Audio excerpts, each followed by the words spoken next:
You're listening to Overdoing It, the Rhode Island Library Podcast.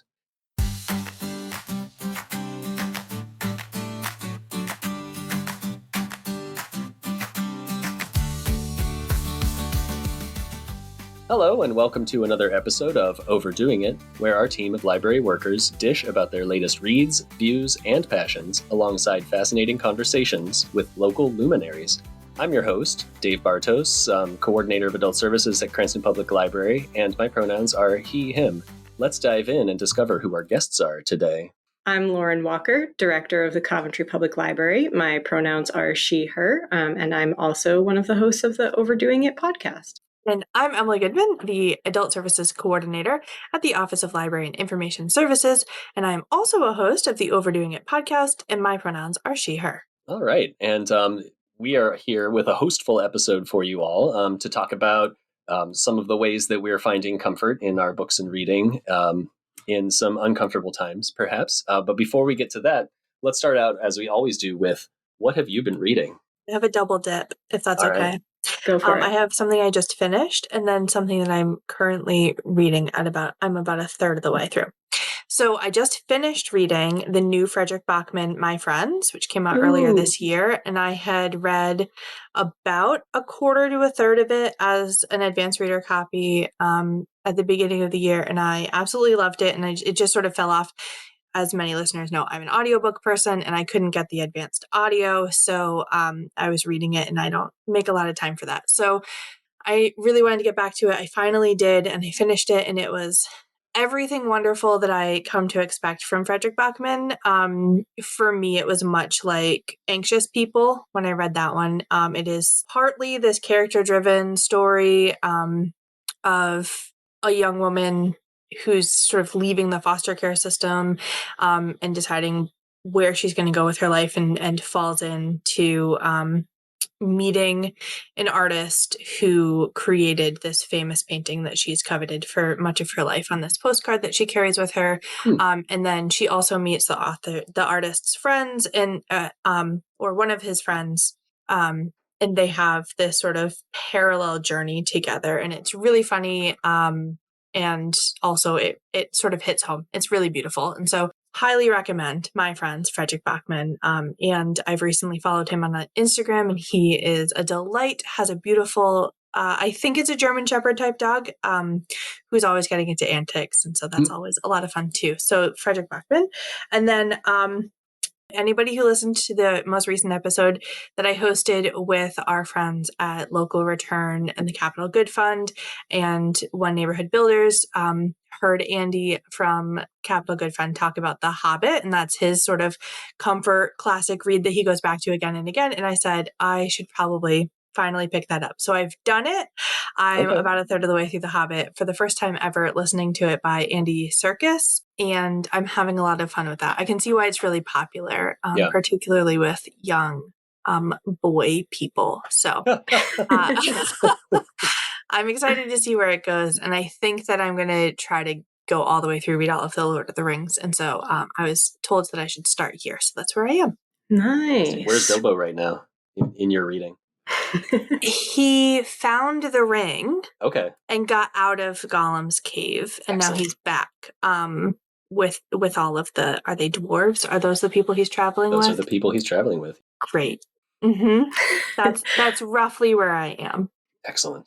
I've never read them either, so good to know that it's enjoyable. I've always wanted to read it. We got like a pretty cool looking binding copy of it recently, so maybe I should read it. Yeah. It's a lot of fun. I went through the typical kind of like 20s phase of reading The Lord of the Rings every year, but now that I'm a parent, I've been reading The Hobbit every year. That's where I've discovered the book, because it really is written like someone telling a story to someone else. I feel like that's exactly why I kind of like the book. And it reminds me of like a Winnie the Pooh, that sort of era. I mean, it was written around that same time, right? So this era of people telling their children stories and then writing those stories down. So it has the sort of like playfulness in it that's really different than a lot of books that are written I think, towards children today versus like this interactive storytelling from parent to child. Now it's really author to child and reader. And it feels like a different dynamic. So I think that's a good point to make, Dave. That's awesome. And also, I have loved everything that I've read by Fredrik Backman. So I'm looking forward to reading that book. What have you got going on, Lauren? I just finished reading Parable of the Sower, and I am almost finished with Parable of the Talents, because as soon as I finished it, well, first I had to read another book for my book club, which was not bad, but it wasn't as good as Parable of the Sower. So I was like, all right, let's get this over with so I can read Parable of the Talents. I just had to see what happened next, and I'm really enjoying it. I guess I should say what it's about. It's like a dystopian novel, which I didn't think I was in the mood for. And then I started reading it, and I was immediately hooked by just like the writing and the characters, and the protagonist's name is Lauren, so that doesn't hurt. I really am enjoying it and finding it kind of oddly comforting also, just to like be validated. Yes. For sometimes being afraid of the end of the world. Right. Are you far enough into Parable of the Talents that you have an opinion on maybe which one you like more? I think I'm like 70% through Parable of the Talents. It's tough to say because it's like Parable of the Talents wouldn't exist without Parable of the Sower, but I do like that it's from different people's point of views. It's not just from Lauren's point of view. It's also like from her daughter, and there's a few other people whose like journal entries are in Parable of the Talents, whereas I believe the entirety of Parable of the Sower is just from Lauren's point of view. So I think that adds like another kind of dimension to it that I enjoy. Great. I'm here with if any longtime listeners that have ever heard me talk about books. I don't think I talk about nonfiction books ever, but I've got a couple nonfiction books that I'm into. I just finished recently a book of essays titled "I Want to Burn This Place Down," and that's by Maris Kreisman.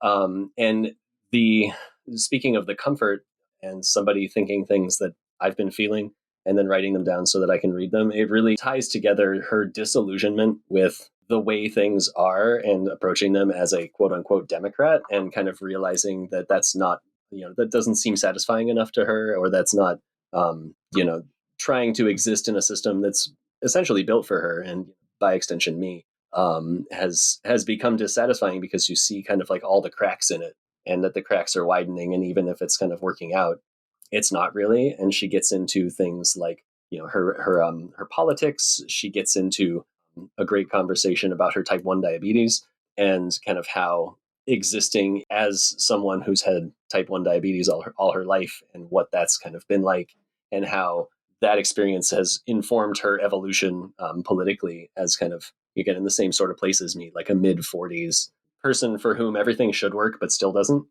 So it's a really impactful, short, fiery collection. I can definitely suggest it. And then I've been reading, I'm about halfway through a book called Democracy's Data. That's by Dan Bauk. And it is basically a deep historical research dive into the 1940s census. And it would be so kind of boring sounding, except he makes it so interesting because he's got characters in the book that keep coming back. He does a great job of like uncovering not just the questions that are asked, but why were those the questions that were asked? What did people do with that data afterwards? And the story of the census, not just as something that is constitutionally mandated, but that is trying to collect data for all these political aims, and how it's been abused. He's just marvelously explained how the silences, what is missing in the data, has kind of reinforced white supremacy. That was a whole chapter. And it's like so many people who were labeled as Mexican were crossed out and labeled as white. So many people wanted to count Black Americans because they wanted to have more congressional power, but they didn't want to count Black Americans in such a way that they owed them anything. So there was a lot of kind of in the 1940s and leading up to that. And it's really shameful, but I think just so well researched. And, I'm just looking forward to kind of finishing it. That's interesting. I was going to ask why specifically in 1940, but it sounds like there's politically stuff going on that ties into it. Actually, there's another reason why 1940. After the whole Japanese internment camp and using that data to identify and round up all of the Japanese Americans, the census was embargoed. Raw data of the census was not available until something like 90 years after or 95 years after. And so when he was writing the book, 1940 was the latest census he could have the full data from. And that's like the big sheets of paper that people were going doorstep to doorstep and writing. I did not know that. And so seeing that kind of like, oh, they lived here and here's the person who counted them and all of the raw data. And so now what we get is the statistical analysis of it. And that's what you can get for like, the census we just took in 2020. But that raw data is not available as a privacy concern because it was misused so egregiously. That does make sense. Yeah. I just never really thought about it. I've never, aside from the data that we get, I've never really considered the actual census outside of like genealogy and like the early 1900s. So that's interesting. That's what I'm finding the most fascinating, because it's like, I look this stuff up for people primarily doing genealogical research, but to really think about it has just been just such a different way to sort of hold it and turn it slightly to the left of what's going on here. And I think beyond, there's a little bit of the romanticism of the he calls it the doorstep interaction, where it's like the census taker is standing on your doorstep talking to a person. And there's, it's like, that's so interesting, but there's so many steps that are kind of problematic or at least freighted leading up to that. And then what happens after that. And it's just phenomenal. And it sounds super boring, but it is not at all. I mean, the description sounds boring, but the like as you talk about it now, it's like, oh, that sounds interesting. I want to read it. Does it talk at all about how people were chosen as census workers who went door to door and how that process came about? Oh, a little bit. It was basically a works progress administration hiring. So job creation, particularly in 1940 and kind of coming out of the Great Depression. He digs a little bit into the racial makeup of the census takers. And so roughly, if I remember the statistics correctly, roughly nationwide, it was like 12% Black Americans were also census takers. And in some of the southern states, it was like 0.2% of census takers were Black Americans. And so, again, if you think about from the point of view of Black Americans, particularly not that far out of slavery and not that far out of like the idea of being a tenant farmer on someone else's land, like that was still happening. And the surveillance of these Black Americans by white Americans, and that's again what he gets into in the chapter on silence and white supremacy, is like, why would there be trust as like just another white person here to kind of ask me questions? And so it's fascinating. Right, on behalf of the government, right? Precisely. These people that are trying to control me and tell me what I can and cannot do with myself. Yeah. Yeah. So it's really, it's a lot to think about.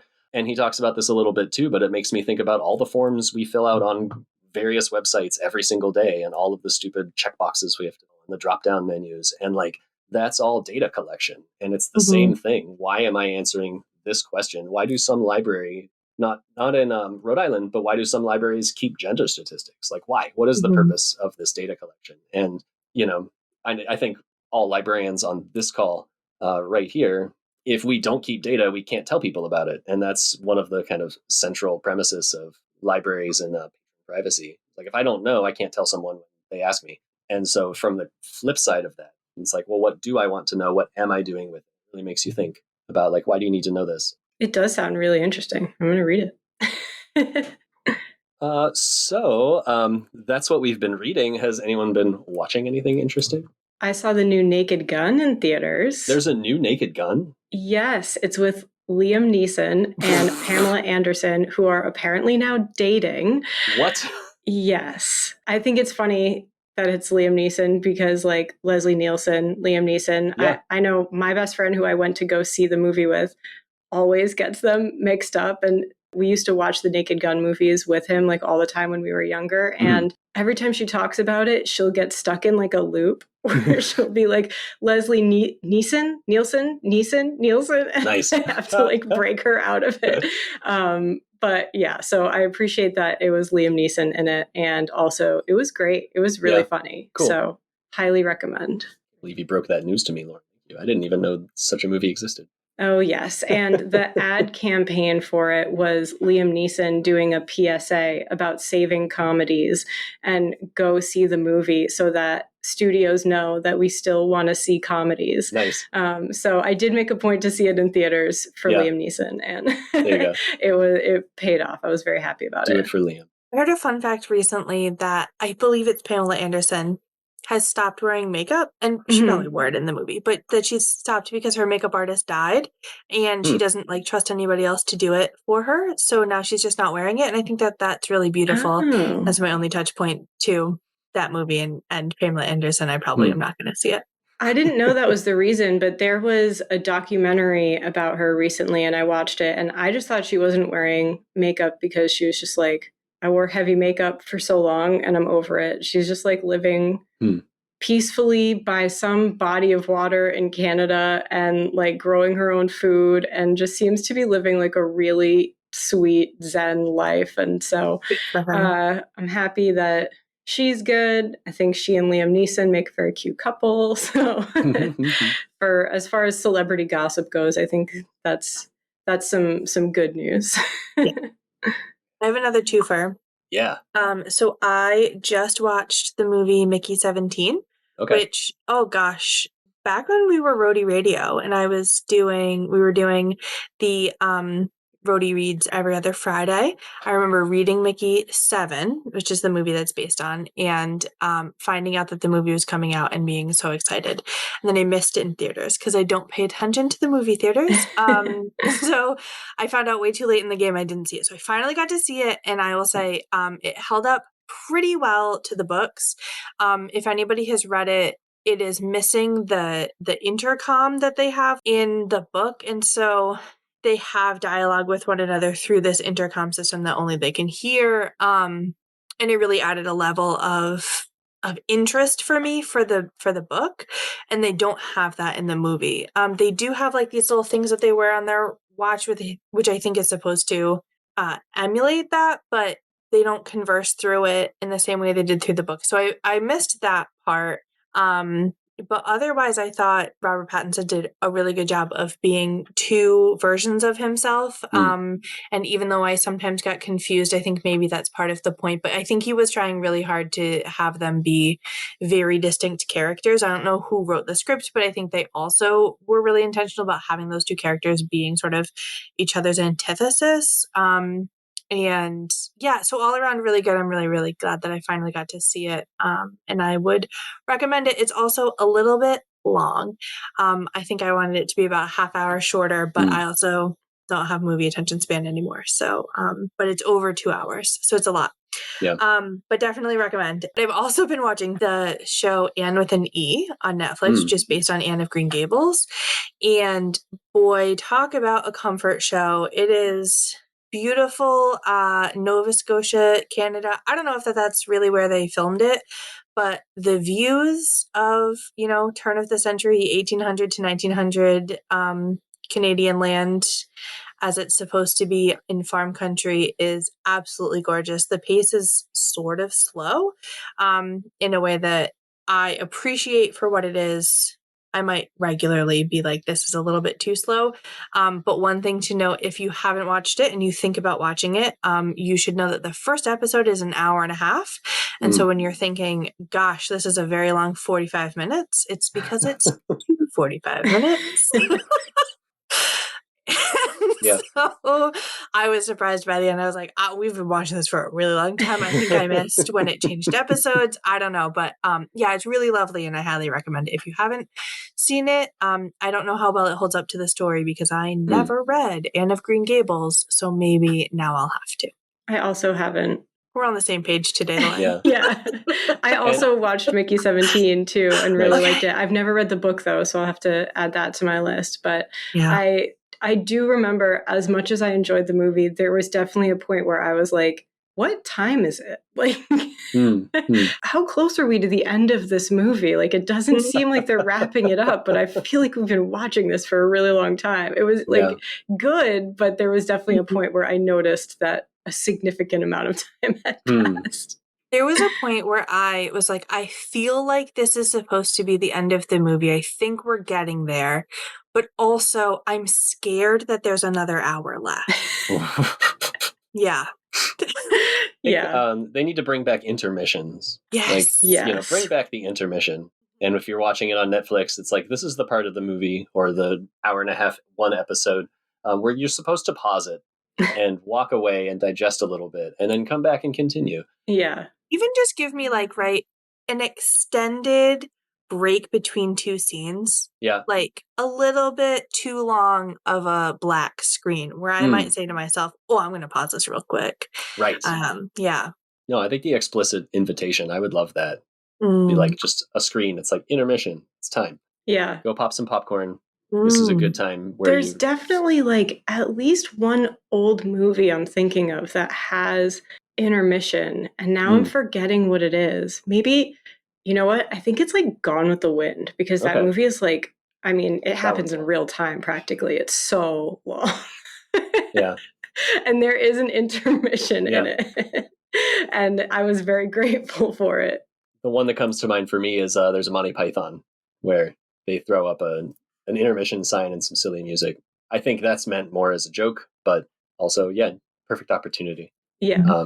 Bring it back. The people. We need more attention span, breathing space, please. Yeah.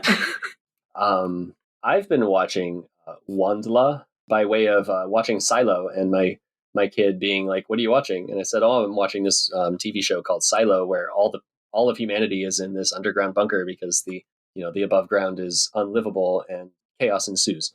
And he says, "Oh, that's like that book Wandla." And I was like, "Oh, tell me more about that." And so the TV show came out and we started watching that, and it's basically the same exact thing. There's this kid named Eva who's born in an underground bunker. She's raised by a robot and trained to survive on the surface. And on her 16th birthday, chaos ensues, and she ends up getting out. The planet she lives on has been terraformed by aliens who arrived and live there now. And she, with the help of some aliens, finds the last remaining human settlement. And that's where things have gotten really interesting to me. On the second season, she's at this human settlement, and it's very like, oh, girl, you're in danger. Like you see what's happening. And if you're a watcher and enjoyer of dystopian, you're just like, this is not good. It seems really good, but it's not good. And I'm just screaming at the television next to my 14-year-old. And I'm just like, this is all bullshit. I was like, don't fall for it. So it's very engaging. Grab a kid and watch it with them. Read The Hobbit with them. Okay. Well, this is our intermission.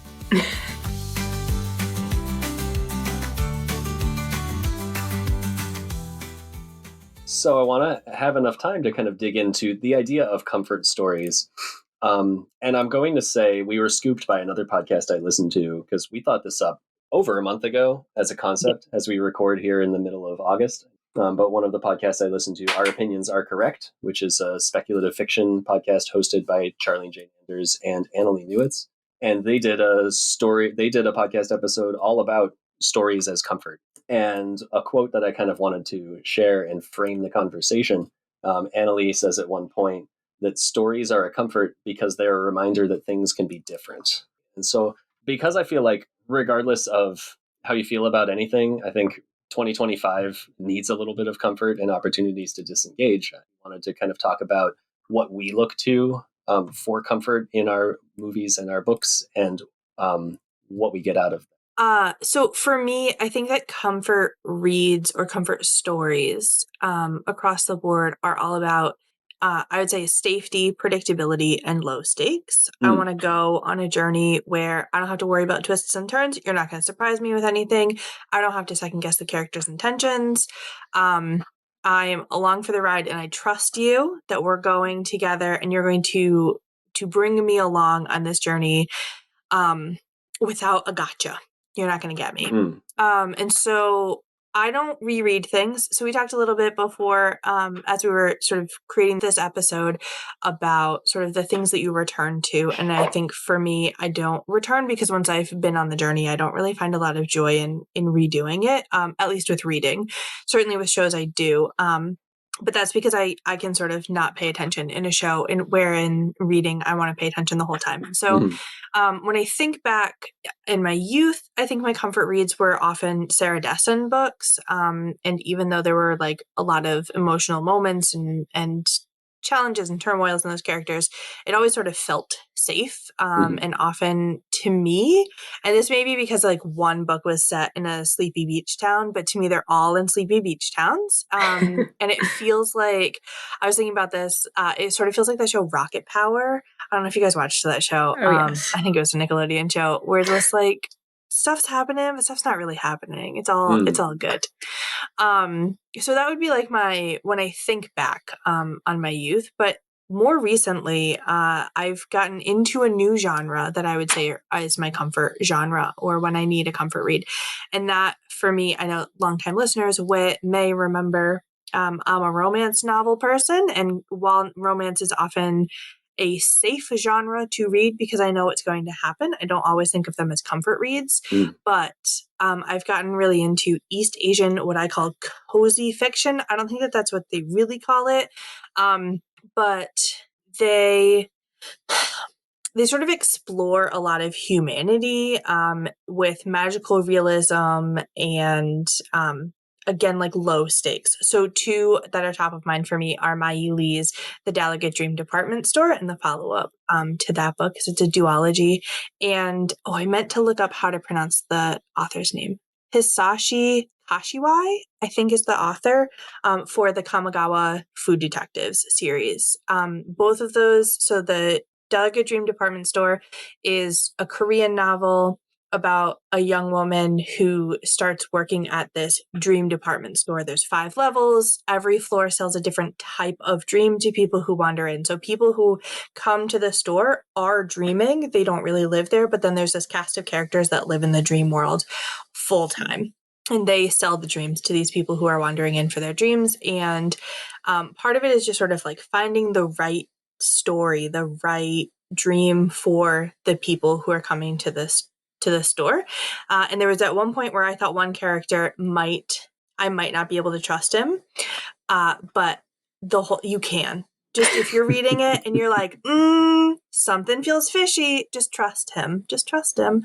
And the other one, the Kamigawa Food Detectives, I think that I've talked before, either on Overdoing It in an episode or as a Rhodey Recommends, is a story about this young woman and her father who operate this restaurant where people come in search of lost dishes and lost recipes. And so they explain the situation that they want to find again. And the chef, the father of the two, spends like 2 weeks going and exploring and talking to people. And you don't really get all of this on page. You get like one chapter where it introduces the person and what they're looking for. And then you get a chapter of them coming back to the restaurant and tasting the dish and sort of hearing his summary of his finding of this recipe. And then he gives them the ingredients in the recipe to go home and make it again. And it's really beautiful and thoughtful. And it just sort of is like everything I want humanity to be, and it gives me a great big hug. And so that for me is where I'm at with comfort reads. That's so funny that you mentioned those books, because there's a whole section of them in the newest issue of Library Journal, if you've read it yet. Well, good. No, I haven't read it yet. I was just looking through it, and it, like, I can't remember the author's name, but I think it's called We'll Prescribe You a Cat. Is this I don't know if you've heard of it, but that's the kind of book you're talking about. There's like a whole little blurb with a bunch of the titles, and I was looking them up and I was like, these sound delightful. Yeah. Some big ones that I've seen around too, like I saw a whole display of this series Before the Coffee Gets Cold, which is another Japanese story, and there's another one called The Full Moon Coffee Shop. I feel like those are really popular. Not to say that the Delicate Dream Department Store and Kamigawa Food Detectives aren't popular by any means. I'm not like finding the newest and greatest stuff coming out of East Asia, but those, I think those are sort of like really talked about titles. So I'm assuming it's part of that write-up in Library Journal too. They sound great. How about you, Dave? I feel like we're doing ladies first this whole episode, so we can change it up a little bit. Yeah, I guess I do lean towards like the idea of dystopia almost as comfort. Science fiction is generally my thing. And so speaking of ladies first, I feel like the majority of, frankly, what I think is the most incredible and visionary and interesting science fiction going on right now is by female authors. So I'm thinking Becky Chambers. The Monk and Robot series is, it's got these weighty big thoughts, but it's very calm and chill. Or even like her Wayfarers series, quartet of books. It could just as easily be set on Earth with humans, except it's a lot more fun to have it be this like fantastical science fiction world that is so just detailed rendered. The books of Anne Leckie have been a comfort lately. So those are also sci-fi. They're set in a very distant future. And generally, there's 5 books in this particular universe that they basically grapple with the idea of what it means to be a person and what it means for someone who's not you to be a person. And it really gets you thinking, like, well, what makes me more of a person than my cat? What gives me quote unquote humanity as an autonomous being, more so than any animal you pick off the ground, right? And where do you draw that line? And then how do you make it as broad as possible to include as many people as possible in being what they called in those books significant beings? And it's really interesting. In those books, humans were actually one of the last species in this universe to be considered significant beings. And so to see us almost on the outside getting in, and then even in those books continuing to draw the circle even, I think it gives a fascinating framing for how to kind of think about the things I'm thinking about. But that's what I love about sci-fi generally, is like I'm already thinking about all these things, but I don't know how to say it. But then to read it in just some place that's completely removed. And then the third person I wrote down is Martha Wells, who wrote the Murderbot series. Those are also, it kind of is a similar thing. There's this half organic, half robotic security robot, and it has free will because it has hacked the part of its programming that does not give it free will. And all it wants to do is watch television. And it's fantastic. And that was recently turned into a TV show, which was phenomenal, because you were able to see in the television shows that the Murderbot was watching, you saw how it learned how to be a person. And so it learned, and it took lessons from this television show it was watching and then turned around and used it to relate to the humans in its life. And I just thought that was a really interesting way, again, to think about how narrative kind of gives us the framework to hang our own experiences on. We have all of these thoughts and feelings and emotions as human beings, but they're chaotic because inside of our brains can be chaotic. But narrative help make sense of that experience is always helpful. And then the last thing I wrote down, which is completely different, is the books of Terry Pratchett and the Discworld novels. I find myself always, I'm trying to pace those out. I have not read every single book, but he died in 2015, so there will never be Discworld books. Actually had his computers all steamrolled so that all of his unfinished ideas and thoughts are completely destroyed. There will never be anything else like that. The idea that there is so much in the works of Terry Pratchett, like anger, which is really a primary emotion in those books.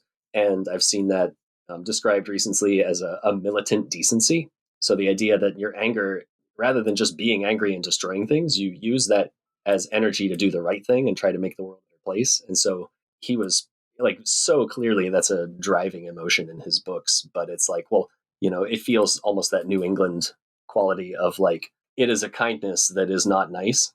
It's like, the guy that's going to stop and help you change your tire, and he's going to cuss you out the entire time because you don't know how to change a tire, but also he's changing your tire for you, right, as you're stuck on the side of the road. And that is comforting.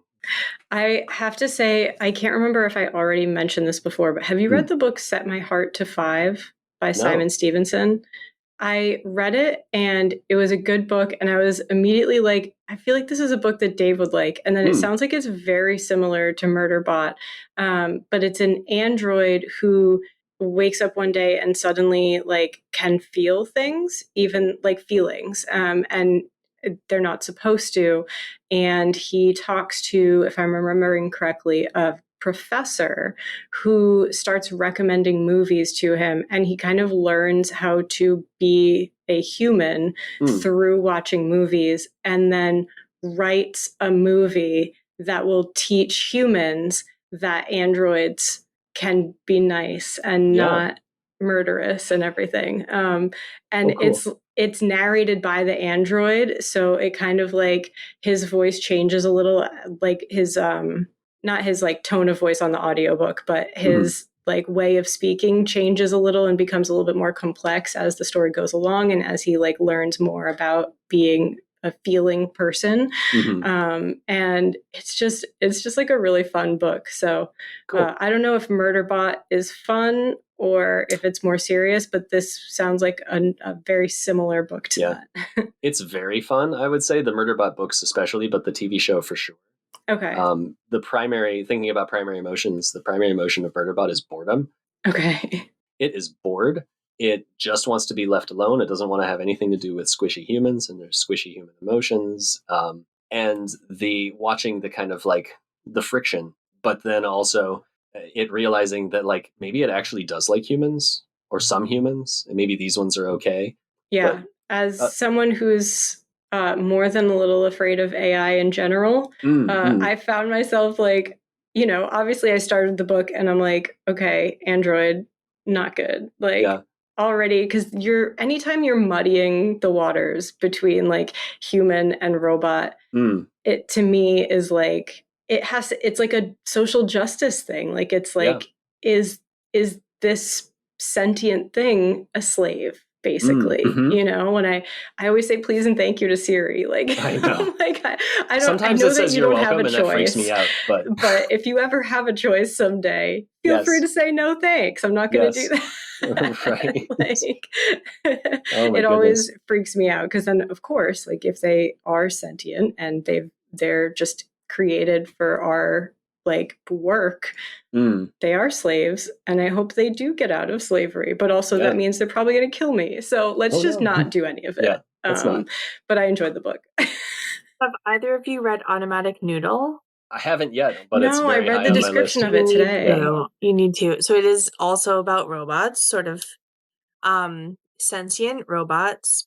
It sort of feels like post-slavery is kind of the feel it's going for, where this group of robots wants autonomy and they want to start their own restaurant, a noodle shop. But part of the thing is if people find out that robots are doing it, they won't frequent the shop. They won't buy the noodles.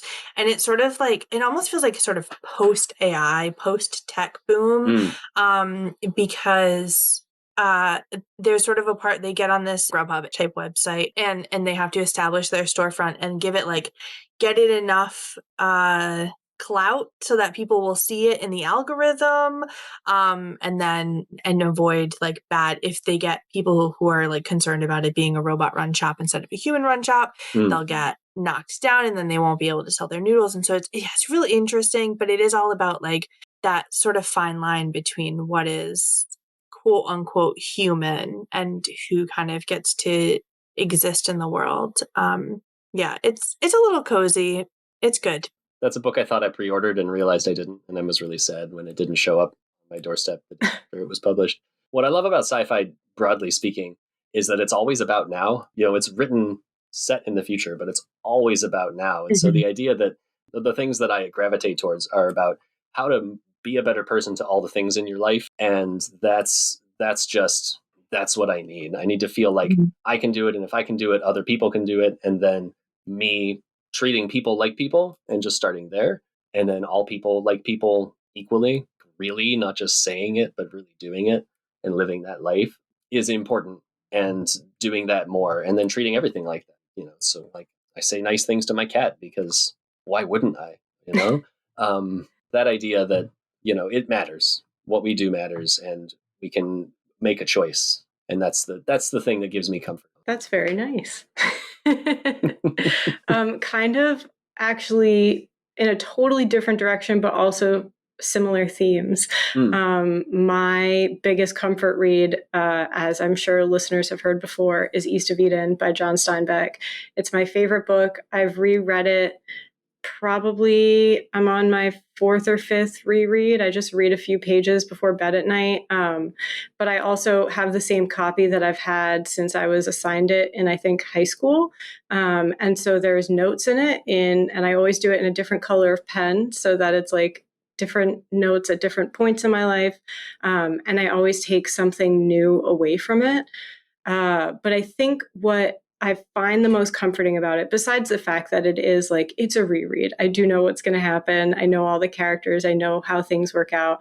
I really love any book with like really apt descriptions. Like they don't necessarily have to be super wordy or anything like that. But when I read something and I'm like, oh, I love how they just said that. Like they just use the best words to describe something. And I think Steinbeck was really good at that. And there's so many lines throughout the book that I've just underlined because I'm just like, I just like how he phrased that. And the message of the book is this like line from a verse in the Bible. And I forget like the actual whole thing, but there's this Hebrew word timshel, which means thou mayest. And it's like, basically, it doesn't matter where you came from or what's happened to you.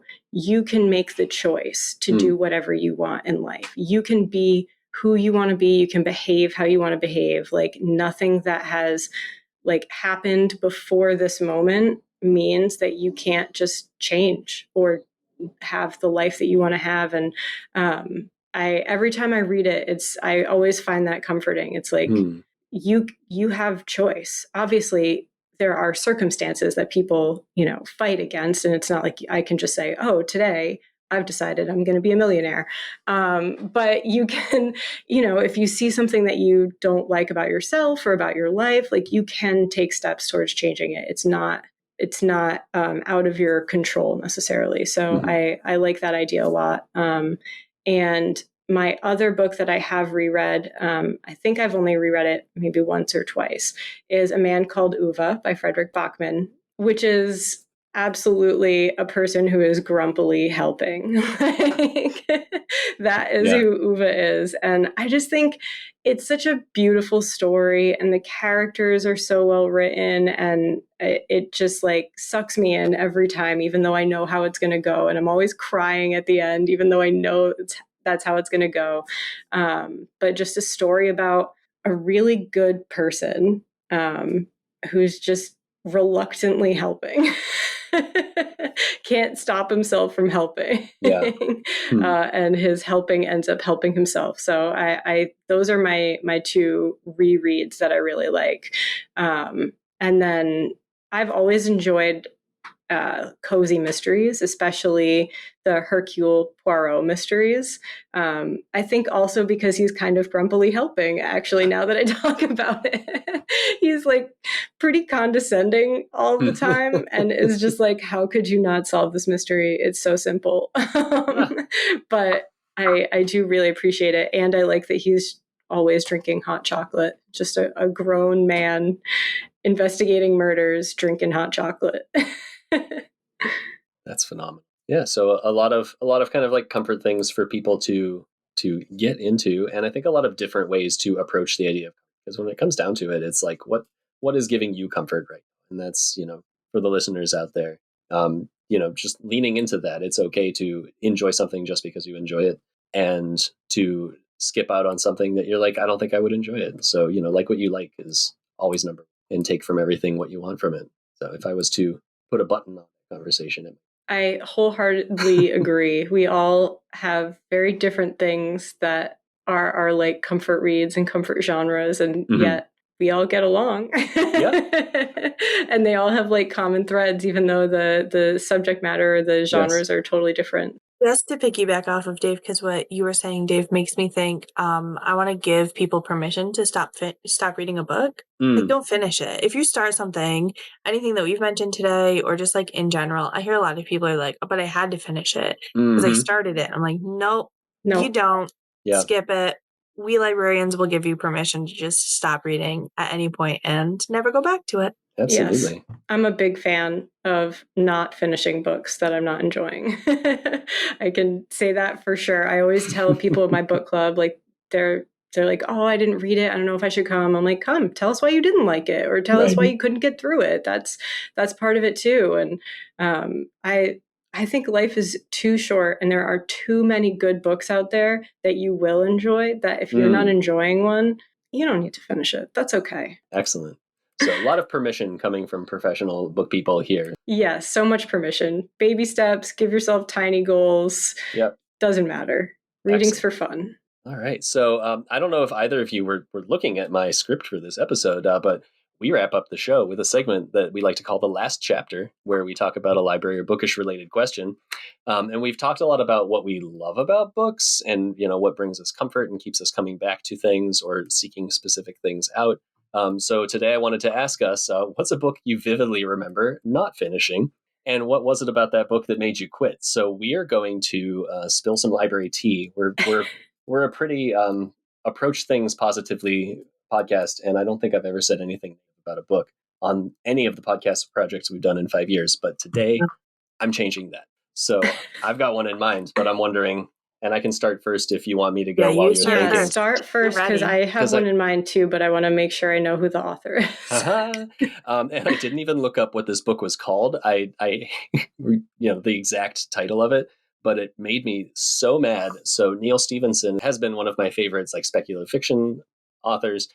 He has a phenomenal way of spending literally a chapter, like a 30-page chapter, that's essentially a scientific treatise. And then he uses the knowledge from that chapter to build this incredibly fantastic, detailed world. And it's generally fascinating. He had a book that was called like The Secret Files of Dodo. And what pissed me off about this book was he used the same level of detail to describe something. It was kind of a sci-fi fantasy book. And he used the same level of detail to describe time travel through like using arcane witchy things. And then when the people in this were time traveling, it seemed like a steal things from the past to make money. And I was like, I'm out. Like, why did you put me through this? I was, I trusted you sort of thing. If it hadn't been a library book, I would have thrown it across the room. You could have just said it was magic. And then we went back in time. So that was kind of a bummer. He did also write one of my favorite books, which is called Seven Eves, which is what if the moon exploded and then everything that happens after that. And so the inciting incident is the moon just cracked in half one day, and it leads to the complete collapse of civilization, and then a future civilization, which is fascinating. And, again, it's all real science, but the hard science to do fantasy, I was not into it. That's fair. Yeah. My book is The Flamethrowers by Rachel Kushner. So this book was on a bunch of lists of like the best books of whatever year it came out, 2013. I was looking for book club books, and it's helpful to find books that were published a few years ago because then there won't be a million holds on them.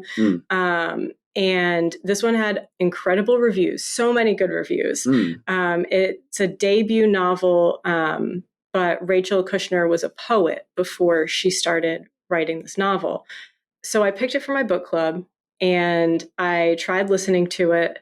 So many times I kept being like, am I just like tuning out of this book? So I thought maybe I need to read the physical book. Maybe I'm not able to pay enough attention while I'm listening to it. I need to read the physical book. So I borrowed the physical book, started it over, still could not get into it. The main character was like such a non-character. Like there was nothing compelling you to care about this person or want to know what happens next. She was just like this nothing entity moving through this plot that also was like, what? But why do I care about this? And I think because she's a poet, she didn't write very clearly about things. She wrote like in very beautiful prose, but skipped over sections that would have been helpful to know what is happening in the book. And so I went back and forth. I finally went back to audio, never ended up finishing it. Get to book club. I'm like, oh my God, I can't believe like it's my book club. And I didn't even finish this book.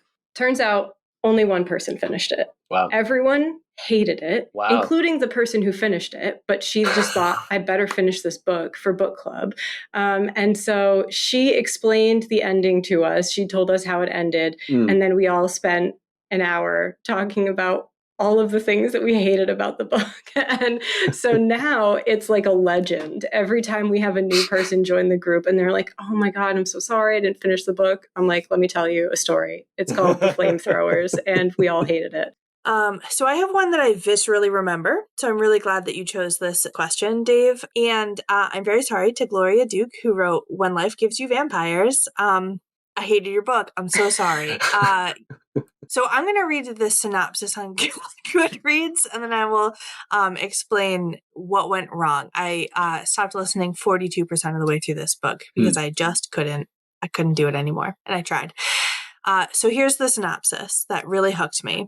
A paranormal dumpling for adults, When Life Gives You Vampires, is part a journey of body positivity, part a story of learning how to accept love at face value, and part a hysterical rom-com told through a paranormal lens.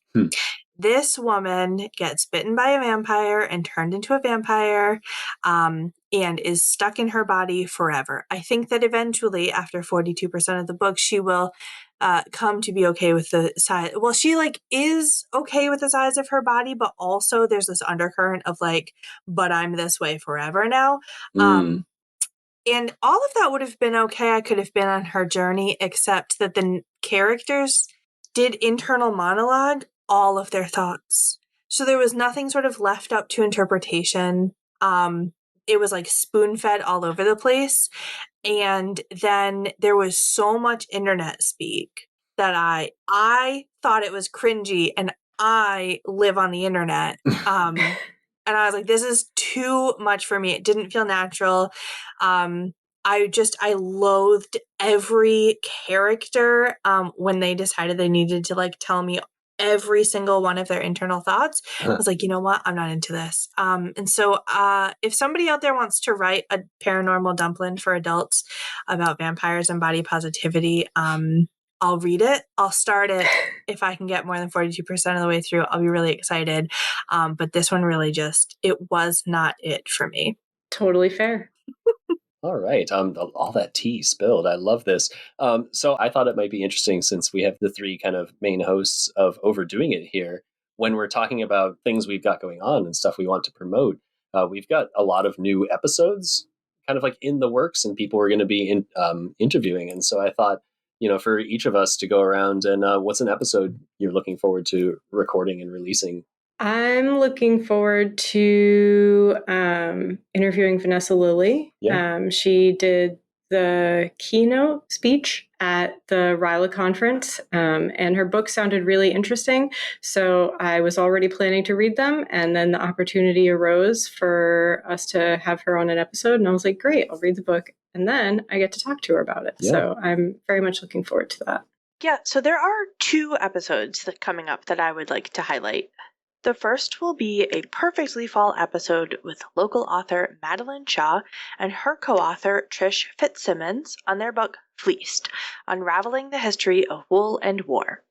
The opening line in the book's description is, "Not everything about wool is warm and fuzzy." So as we pull out our warmer layers, we'll get a look at the signature material's complicated past.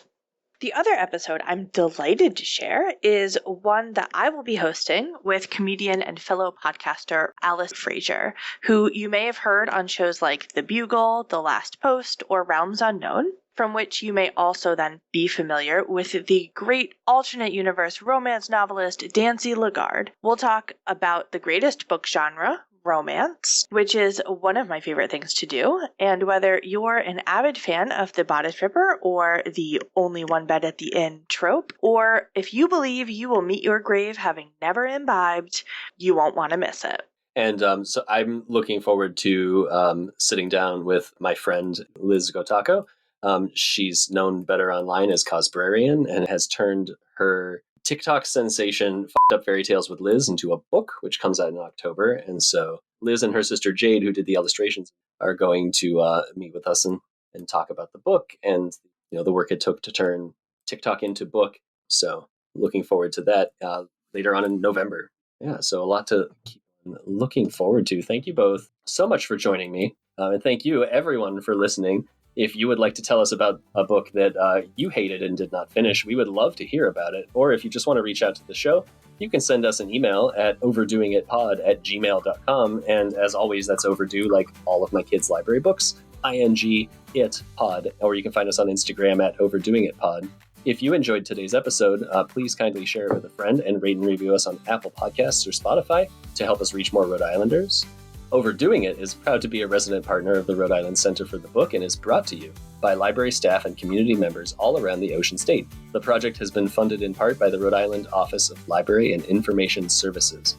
Thank you again for listening, and this has been another episode of Overdoing It, the Rhode Island Library Podcast. We're overdoing it, but you're doing just fine.